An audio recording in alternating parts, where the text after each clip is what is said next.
So let's talk about the Hobie Brown Miles Morales dynamic in Across the Spider-Verse, because I think it's one of the most underrated.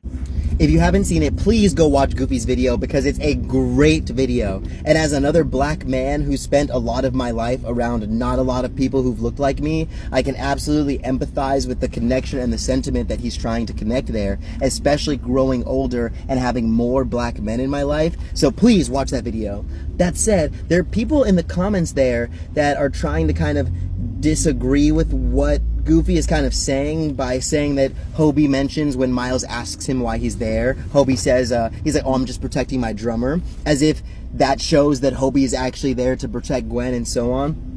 But I think this is a part of the movie where Hobie's approach and the communication style really shines, truly, because you have to take into consideration when you want or are interested in someone doing something, especially if you actually care about that something, you have to think about how that message would best be communicated in the interests of resulting in the result you want. You can't just say or do all the time. So if you think about all of Hobie's interactions, like Goofy points out, the first thing he shares with Miles upon the first interaction is a piece of advice, and that establishes a kind of a neat initial connection and relationship, right? Additionally, every other circumstance that Hobie discusses, he never tells Miles what to do.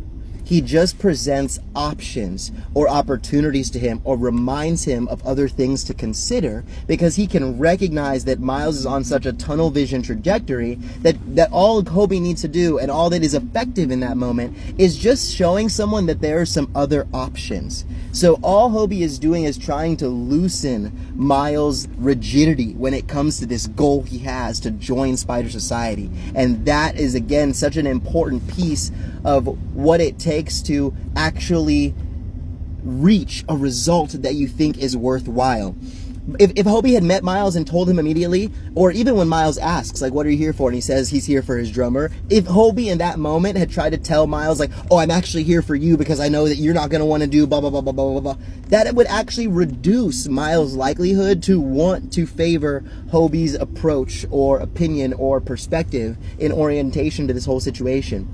So you can't always just share what you want to share when you want to share it in the interest of being an effective communicator. It's one thing to be able to say something, to articulate a thought clearly and concisely, but it's a different thing to communicate information and for that communication to be part of what will end up with the result that you want it to.